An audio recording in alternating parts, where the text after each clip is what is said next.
membaca di dalam Matius pasal 5 ayat 43 sampai dengan 48. Mari saya mengajak kita untuk membaca bersautan. Saya baca ayat 43, Bapak Ibu Saudara 44. Demikian kita nanti 48 kita akan baca bersama-sama. Kamu telah mendengar firman atau perkataan, kasihilah sesamamu manusia dan bencilah musuh. 44.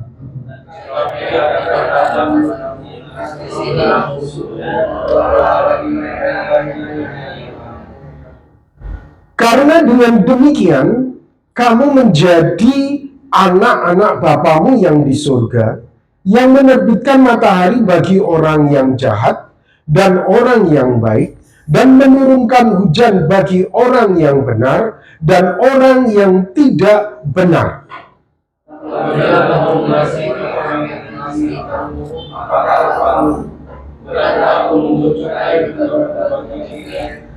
Dan apabila kamu hanya memberi salam kepada saudara-saudaramu saja, apakah lebihnya daripada perbuatan orang lain? Bukankah orang yang tidak mengenal Allah pun berbuat demikian? Karena itu haruslah kamu sempurna, sama seperti Bapamu yang di surga adalah sempurna. Amin. Bapak Ibu Saudara, berbicara tentang musuh, kasih terhadap musuh, itu boleh dialegorikan dengan kata-kata kasih yang melampaui tembok. Kasih yang di luar dari batas, itu adalah kasih kepada musuh. Bapak Ibu Saudara, sebelum kita bicara lebih jauh tentang kasih kita terhadap musuh kita, semua kita pasti punya orang yang berlawanan dengan kita. Semua kita pasti punya pihak-pihak yang tidak sepaham dengan kita. Bahkan mungkin menganiaya kita, melukai kita. Dan Alkitab mengajarkan kita harus mengasihi mereka. Nah, sebelum kita bicara lebih jauh, Bapak Ibu Saudara, kita lihat dulu gambar ini, Bapak Ibu Saudara.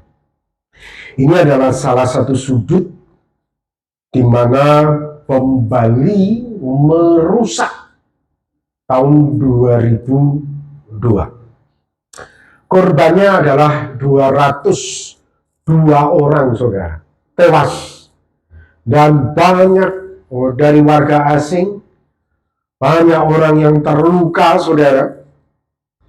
Dan ini tentunya peristiwa yang sangat menyedihkan, bukan hanya bagi Indonesia, tetapi juga bagi dunia pada waktu itu. Saudara, singkat cerita, orang yang terlibat di dalam peristiwa ini adalah kelompok teroris Jemaah Islamiyah. Saudara, pemerintah Indonesia ini musuh dari pemerintah Indonesia ya.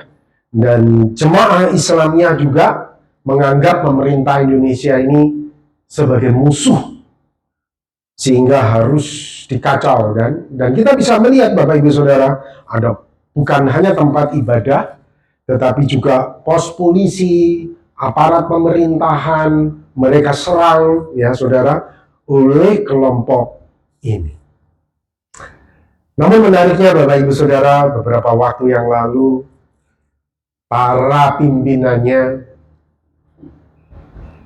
menyatakan keluar dari Jemaah Islamiyah ini dan menyatakan kesetiaannya kepada pemerintah Indonesia setelah melalui proses yang panjang. Ya, awalnya musuh, Saudara, sekarang jadi rekan.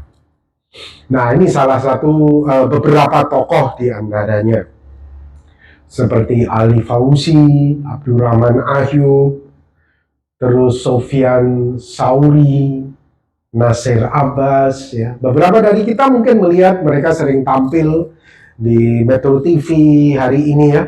Padahal mereka ini, Saudara, dulu terlibat betul-betul kasus, dan mereka ini orang-orang yang pernah merasakan jeruji besi.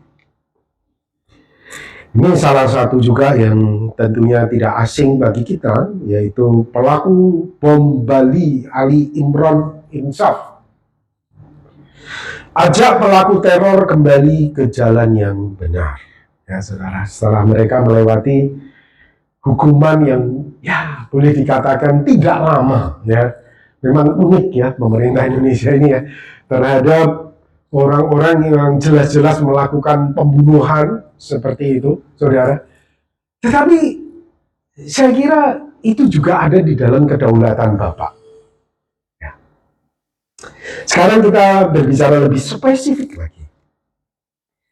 Ini adalah seorang dulu dia beda iman dengan kita, yaitu Yusuf Roni. Dia pernah dalam kesaksiannya terlibat dalam perusakan tempat ibadah. Dia mengatakan, dulu saya non-Kristen. Saya benci melihat gereja, dan dalam kesaksiannya dia seringkali juga melakukan perusakan terhadap tempat-tempat ibadah. Tetapi menariknya, saudara, sekarang dia berkata, saya cinta terhadap gereja. Yang dulunya musuh, saudara, sekarang menjadi rekan. Saudara, melihat fenomena ini, ya, yang terjadi ini,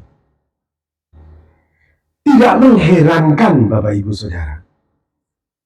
Bagi saya secara pribadi, kemudian Tuhan Yesus itu pernah memerintahkan kita untuk mengasihi musuh kita.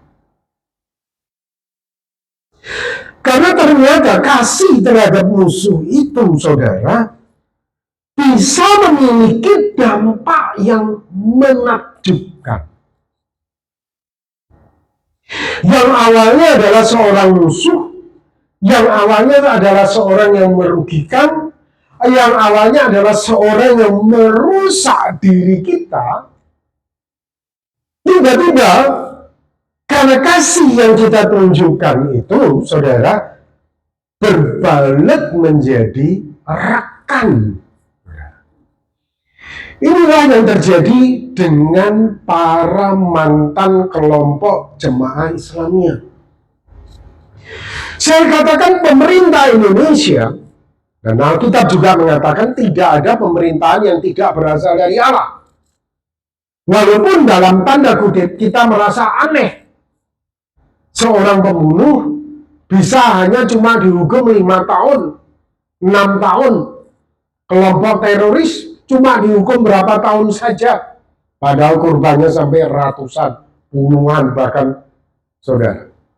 Bahkan beberapa juga boleh dikatakan ribuan.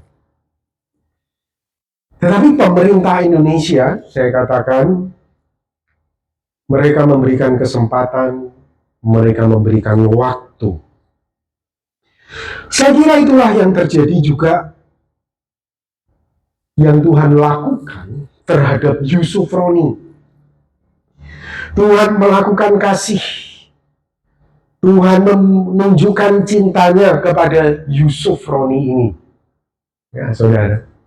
Sehingga akhirnya yang tadinya musuh bisa menjadi rekan. Saudara, kalau kita baca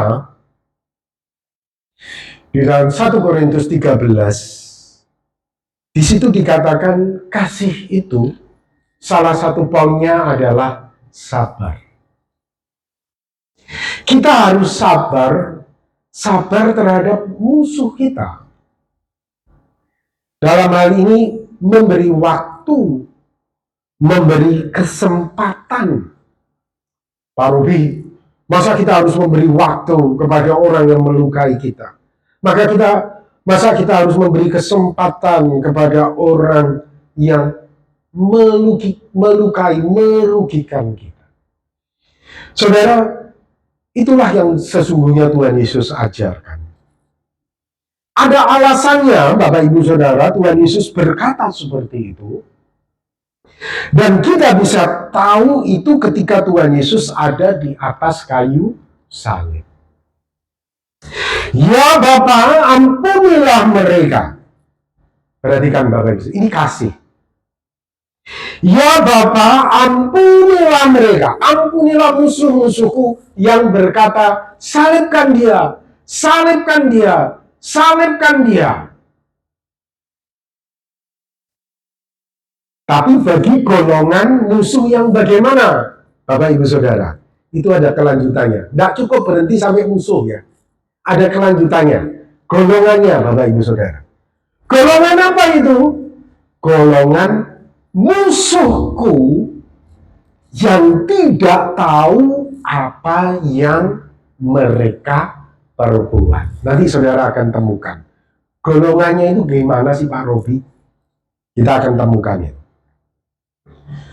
Ampunilah mereka, musuhku itu ampuni, karena musuhku itu tidak tahu apa yang mereka perbuat. Jadi Bapak Ibu Saudara, yang dilakukan oleh kelompok jemaah Islamiyah ini, yang dilakukan oleh Yusuf Roni ini tadi, Bapak Ibu Saudara, mereka itu tidak tahu apa yang mereka perbuat. Kalau mereka tahu bahwa tentang kebenaran itu, saya yakin Bapak Ibu Saudara, sejak semula jemaah Islamiyah Yusuf Roni ini tidak akan melakukan perusakan. Kalau mereka tahu kebenaran, mereka itu tidak akan melakukan kejahatan. Karena mereka tidak tahu, saudara, makanya mereka berbuat jahat. Nah, kalau kita baca di dalam 1 Korintus 2 ayat 8, perhatikan Bapak Ibu Saudara, tidak ada dari penguasa dunia ini yang mengenalnya, artinya mengenal Kristus itu. Sebab kalau sekiranya mereka mengenalnya, mereka tidak menyalibkan Tuhan yang mulia. Jadi Bapak Ibu Saudara, ketika orang-orang Yahudi itu berkata, salibkan dia, salibkan dia. Kalau mereka tahu itu adalah firman Allah sendiri yang menjelma menjadi manusia, mereka tidak akan menyalibkannya. Karena mereka tidak tahu, Bapak Ibu Saudara. Oleh sebab itu orang-orang Yahudi itu berkata, salibkan dia, salibkan dia. Saudara, hal yang sama itu terjadi pada musuh-musuh kita. Kalau mereka tahu kebenaran, mereka itu nggak akan melukai kita. Kalau mereka tahu kebenaran, mereka itu nggak akan merugikan kita. Kalau mereka tahu akan kebenaran, mereka tidak akan menganiaya kita.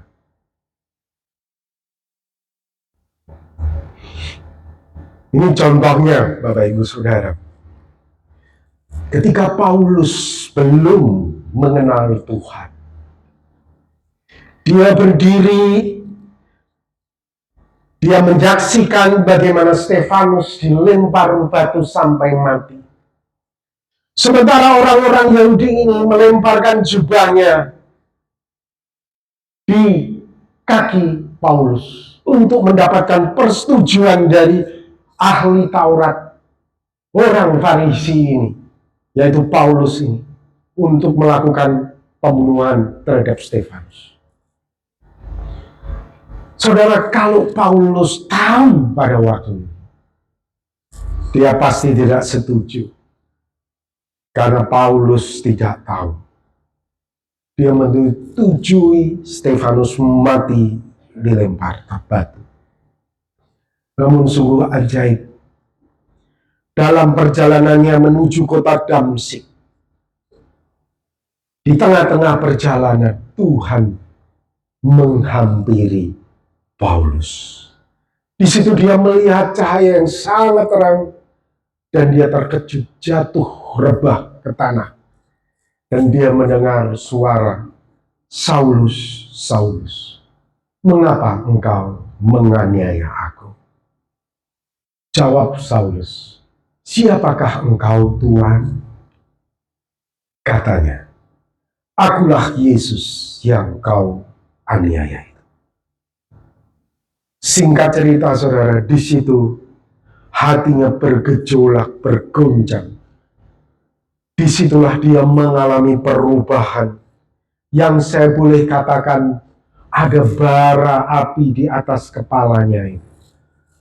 Sehingga kemarahannya, dengkinya, kebenciannya terhadap orang-orang percaya itu menjadi hilang, lenyap.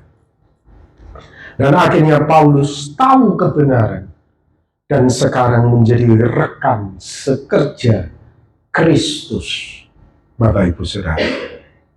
Nah, tadi saya kan bilang ada golongan, musuh itu ada golongan. Nah, ini sekarang golongan yang kedua. Sekarang Pak Robi, bagaimana dengan musuhku yang tahu kebenaran dan tetap jahat sama aku? Dia tetap melukai aku. Karena ada kepentingan uang, kepentingan nama baik, kepentingan duniawi. Dia tahu, saudara. Tapi dia tetap berbuat jahat.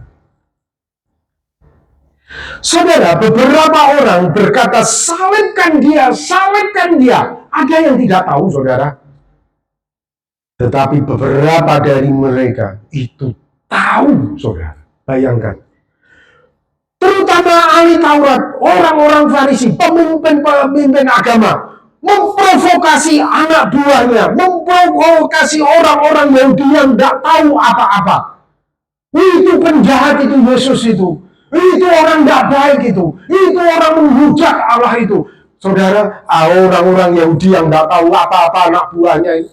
Ikut-ikutan pemimpinnya. Pemimpinnya bilang, salibkan dia. Semua ikut, salibkan dia, salibkan dia. Saudara, ada orang-orang seperti itu.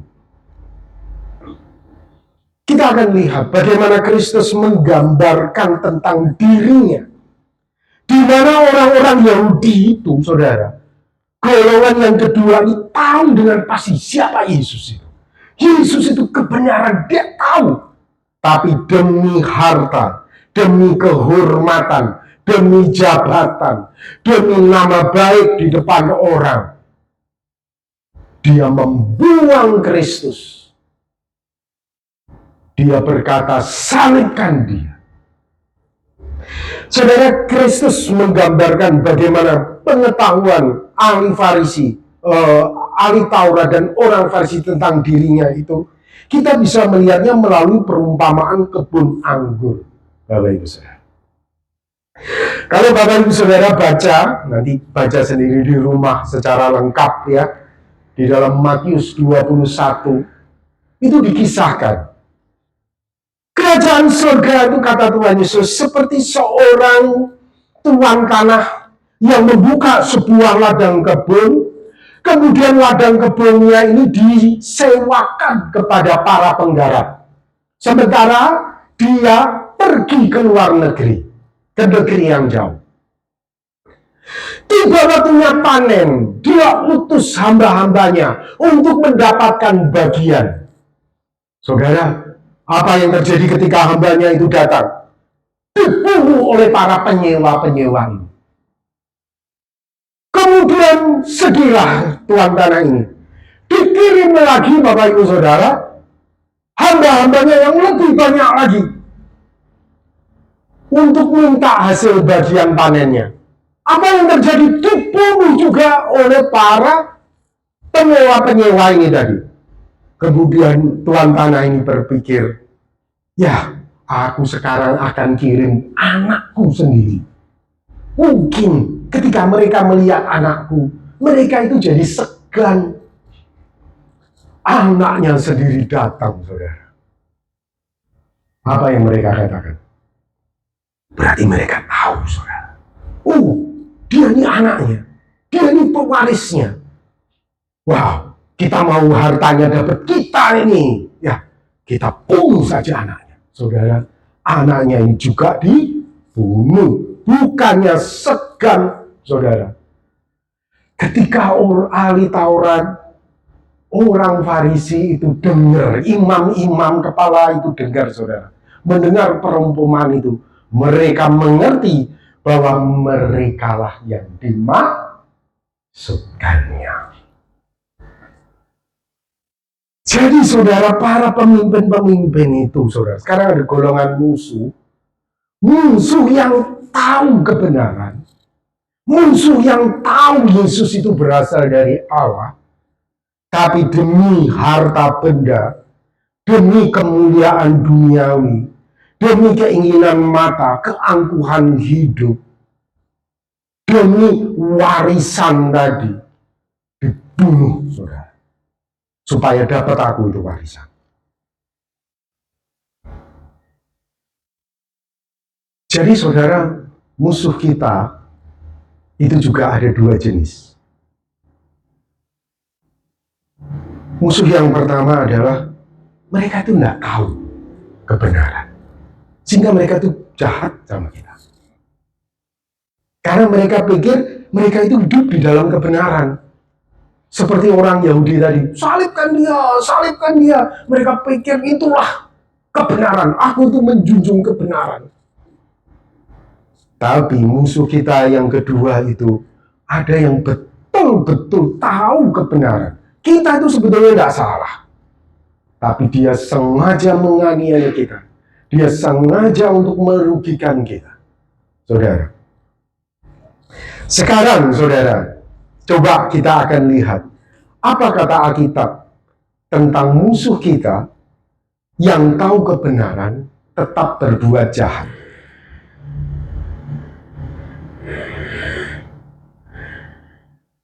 Ya, sekarang kita akan coba lihat apa kata Alkitab.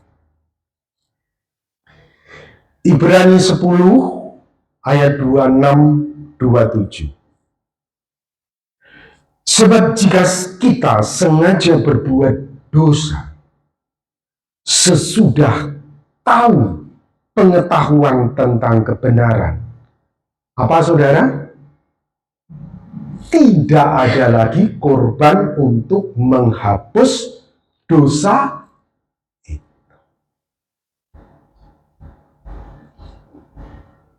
Perhatikan saudara. Tidak ada lagi korban untuk menghapus dosa. Jadi ketika Tuhan Yesus berkata, saudara, Bapa, ampunilah mereka, sebab mereka tidak tahu apa yang mereka perbuat. Doa itu berlaku bagi Paulus, saudara.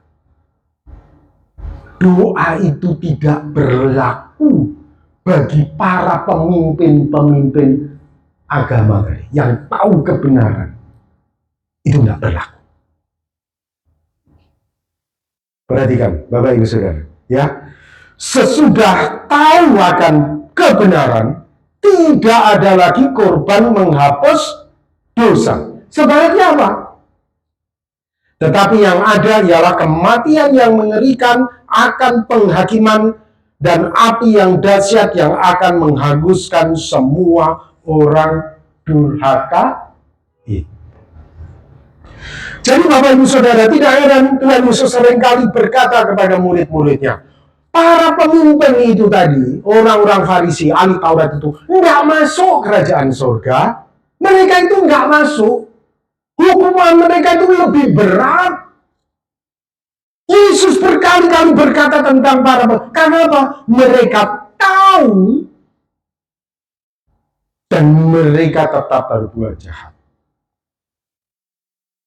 Sekarang kita akan lihat Matius 12 ayat 31-32.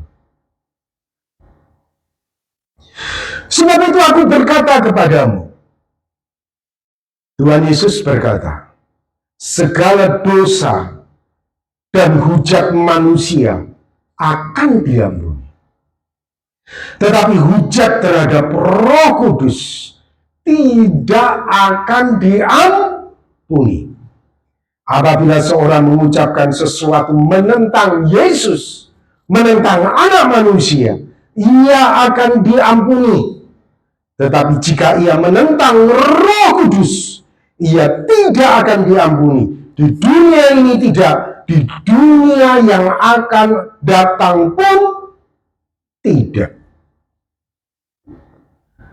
Dan saudara, ketika Tuhan Yesus mengucapkan ini, Tuhan Yesus sedang mengidentifikasi orang-orang yang tahu akan kebenaran itu, yaitu orang Farisi dan ahli Taurat. Nah, sekarang kita akan coba, saudara, dari dua nats ini, yaitu Ibrani 10 dan juga Matius 12 ini, berdasarkan prinsip silogisme, berdasarkan prinsip silogisme, saudara, berangkat dari dua nats ini, maka dapat disimpulkan, saudara, orang menghujat Roh Kudus itu sama atau identik dengan orang yang tahu kebenaran tapi berbuat jahat. Jadi sebetulnya orang menghujat Roh Kudus itu orang yang gimana sih, Pak Robi? Orang menghujat Roh Kudus itu adalah berdasarkan prinsip silogisme, saudara, dua nats ini, ayat ini. Kita tahu orang menghujat Roh Kudus itu orang yang tahu kebenaran, tapi kamu itu tetap jahat. Demi kepentingan-kepentingan kamu, duniawi kamu itu, kamu tetap berbuat jahat. Itu kamu menghujat Roh Kudus. Mengakibatkan apa, saudara? Tidak ada pengampunan. Tidak ada pengampunan, saudara. Jadi orang Farisi, ahli Taurat ini adalah golongan penghujat Roh Kudus. Tidak heran, saudara, Tuhan Yesus berkali-kali kita melihat mengatakan, celaka kamu itu. Celaka kamu itu. Karena apa, saudara? Tidak ada pengampunan bagi mereka. Tuhan Yesus berkata, kamu sendiri tidak masuk. Kamu itu nggak masuk dalam kerajaan Allah. Kamu itu pasti akan menerima hukuman yang lebih berat. Karena Tuhan Yesus tahu, tidak ada pengampunan untuk mereka. Tidak ada pengampunan untuk mereka, Bapak Ibu Saudara. Tuhan Yesus sering beri, celaka kamu, celaka kamu. Nah, saudara, sekarang saya berusaha untuk membuat tabel ya, supaya memudahkan kita tentang jenis musuh kita. Tabel yang pertama itu seperti ini, saudara. Tabel pertama itu ahli Taurat dan Farisi sebagai musuh. Ternyata ahli Taurat dan Farisi ini terbagi dua. Karena apa? Paulus itu masuk, saudara. Di sini juga sebagai orang Farisi, ahli Taurat, Paulus. Jadi tipenya, saya katakan musuh kita itu ada tipe dua. Tipe yang pertama adalah tipe Paulus. Tipe yang dia itu tidak tahu. Jadi musuh kita itu tidak tahu sebetulnya. Tindakannya apa? Dia menghujat anak manusia. Dia menghujat kita. Karena nggak tahu, dia itu menghujat. Dia menganiaya kita. Dia merusak gereja. Begitu. Hasilnya apa? Karena kamu nggak tahu, maka ada pengampunan. Tipe musuh kita yang kedua itu saya katakan non-Paulus. Non-Paulus ini, saudara, yang disebutkan oleh Tuhan Yesus tadi, tahu. Dia tahu, saudara, Yesus itu kebenaran. Yesus itu berasal dari surga. Ini orang tidak sembarangan. Dia tahu, saudara. Tapi demi keangkuhan hidup, keinginan daging, keinginan mata, dia menghujat Roh Kudus. Dia menganiaya Yesus, saudara. Akhirnya apa? Hasilnya, tidak ada pengampunan. Tidak ada pengampunan. Gimana kira-kira Pak Robi prosesnya sehingga menghujat Roh Kudus itu tidak ada pengampunan? Prosesnya seperti ini, saudara. Saya buat tabel yang kedua. Saya kasih judul tabel yang kedua ini adalah komunikasi anak manusia, Yesus, dan Roh Kudus. Subjek komunikasinya adalah anak manusia. Jadi ini Tuhan Yesus ya, saudara. Objeknya yang diajak bicara kita, manusia. Ya. Sarana komunikasinya apa, saudara? Jasmania. Kualitas komunikasinya bagaimana? Saya katakan kualitasnya itu dibatasi kelemahan jasmani. Hasilnya bagaimana? Karena dibatasi kelemahan jasmani. Kalau kamu lagi makan banyak, konsentrasi baik, kamu dengar Tuhan Yesus ngomong, ya kamu dapat informasi yang bagus. Tapi kalau kamu lagi nggak makan, saudara, kamu kemudian waktu Tuhan Yesus ngomong, ya, terus kemudian kamu ngantuk, saudara. Informasi yang kamu terima itu akhirnya nggak lengkap, jadi kamu bisa nggak tahu. Sarananya dibatasi kelemahan tubuh. Akibatnya apa, saudara? Karena nggak tahu, ya sudahlah, kita ngerti. Kamu waktu itu ikut pelajaran itu, Tuhan Yesus lagi ngajar, kamu itu ngantuk, ya sudahlah. Kita ngertilah. Ada pengampunan. Tapi beda dengan Roh Kudus. Subjek komunikasinya adalah Roh Kudus. Objek komunikasinya adalah kita, manusia. Sarananya apa, saudara? Bukan jasmania. Sarananya itu batinnya. Jadi Roh Kudus itu tidak pakai telinga jasmani kita, saudara. Roh Kudus itu pakai hati nurani kita ngomong. Sehingga kualitasnya bagaimana, saudara? Kualitasnya itu tidak dibatasi kelemahan jasmani. Karena tidak dibatasi kelemahan jasmani, tidak dibatasi oleh telinga kita. Jadi hasilnya, kalau Roh Kudus ngomong, itu pasti kamu tahu. Karena itu di dalam hati kita, di dalam hati nurani kita, saudara. Karena itu adalah karya Roh Kudus bekerja di dalam hati. Karena kamu tahu dan kamu tetap berbuat jahat. Hasilnya bagaimana? Tidak ada pengampunan. Tidak ada pengampunan, saudara. Jadi, saudara, secara sederhana Roh Kudus itu berbicara secara batin, dia. Secara batinnya. Sementara anak manusia, yaitu Tuhan Yesus, itu berbicara secara jasmania. Karena dia inkarnasi menjadi manusia. Itulah sebabnya tidak ada pengampunan bagi penghujat Roh Kudus, tapi ada pengampunan bagi penghujat anak manusia. Nah, jadi Bapak Ibu Saudara, pada prinsipnya sekarang kita tahu, ya Bapak Ibu Saudara, musuh kita itu ada dua tipe, ya. Tipe yang pertama, tipe Paulus. Tipe yang kedua, tipe non-Paulus. Jadi kalau tipe Paulus itu ada pengampunan. Tipe non-Paulus tidak ada pengampunan.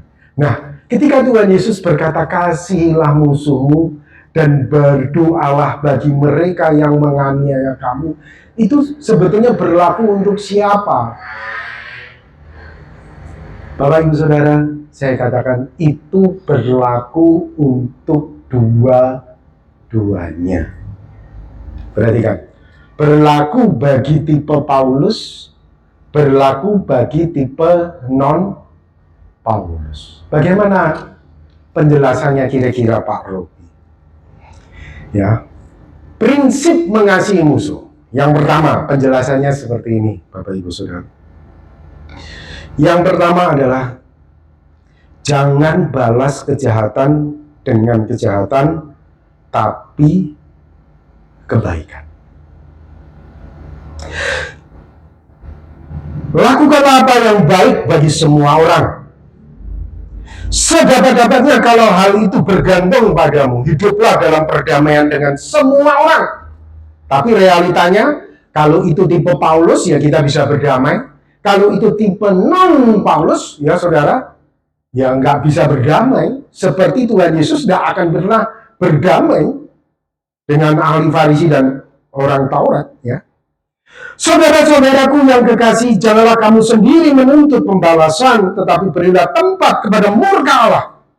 Sebab ada tertulis, pembalasan itu adalah hakku, akulah yang akan menuntut pembalasan, firman Tuhan.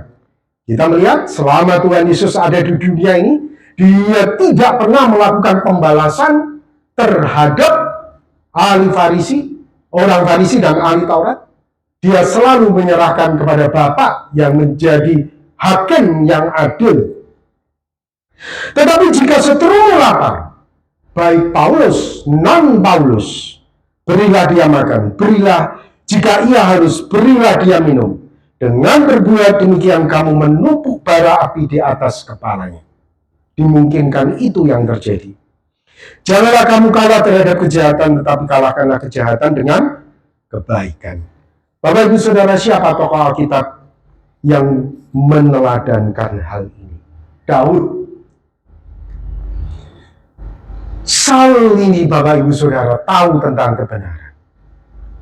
Saul ini tahu Daud ini dipilih Tuhan untuk menjadi raja, menggantikan dia. Saul sengaja mau bunuh ini Daud.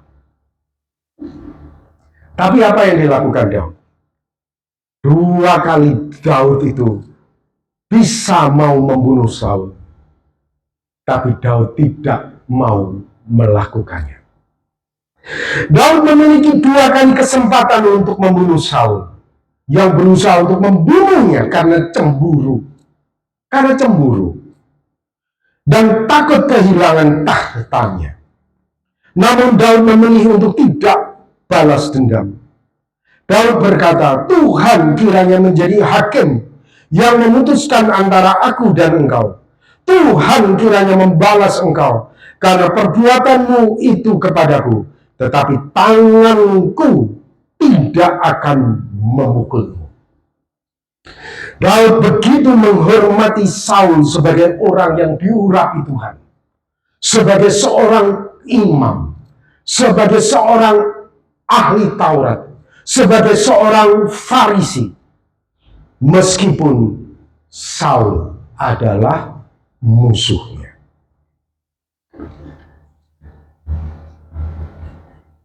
Saudara, ini yang Tuhan ingin kita lakukan. Ya.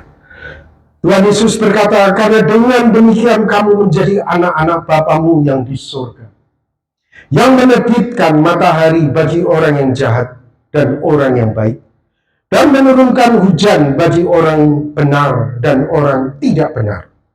Apabila kamu mengasihi orang yang mengasihi kamu, apakah upahmu? Bukankah pemungut cukai juga berbuat demikian? Dan apabila kamu hanya memberi salam kepada saudaramu saja, apakah lebihnya daripada perbuatan orang lain?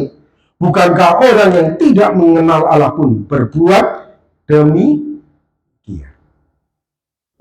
Jadi Bapak Ibu Saudara, secara sederhana saya katakan, jangan balas kejahatan dengan kejahatan, tapi kebaikan. Itu terimplikasi kepada para musuh golongan non-Paulus. Dia memang golongan non-Paulus. Sudah pasti tidak mungkin berdamai dengan kita. Sudah pasti akhir hidupnya itu di dalam api neraka, saudara.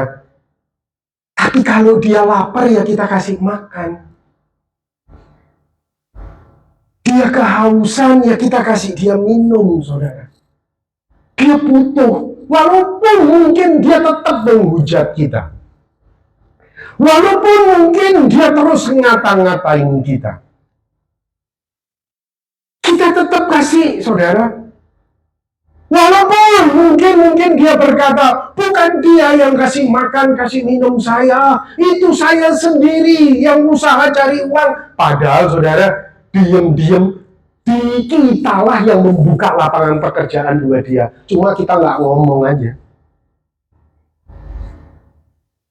Kita yang kasih makan, kita yang kasih lapangan pekerjaan, tapi kita nggak menunjukkan nama saja bahwa kita yang kasih lapangan pekerjaan buat dia. Saudara, jangan balas kejahatan dengan kejahatan, tapi kebaikan. Kalau dia lapar, kamu kasih makan. Dia haus, dia butuh minum, kamu kasih dia minum. Dan kita nggak berharap untuk berdamai. Karena memang apa? Dia sudah masuk golongan penghujat Roh Kudus. Dia non Paulus. Dia sudah menghujat Roh Kudus, saudara. Tidak ada pengampunan lagi.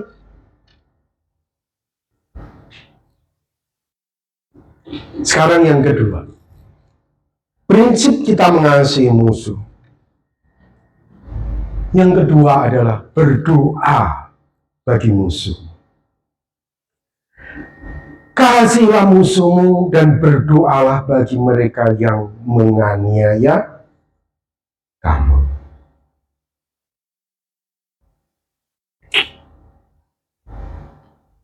Saudara, Tuhan ingin kita berdoa bagi musuh-musuh kita. Ini teraplikasi kepada golongan Paulus. Saya percaya Bapak Ibu Saudara, pada waktu Tuhan Yesus ada di atas kayu salib, ketika Tuhan Yesus berkata, "Ya Bapa, ampunilah mereka, sebab mereka tidak tahu apa yang mereka perbuat." Saya percaya di dalam benak dan pikiran Tuhan Yesus ada Paulus di situ.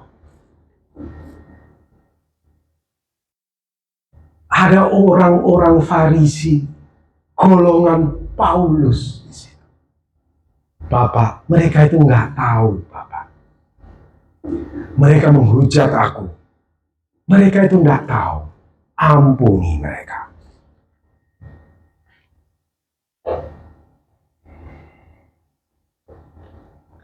Saudara, dan itu teraplikasi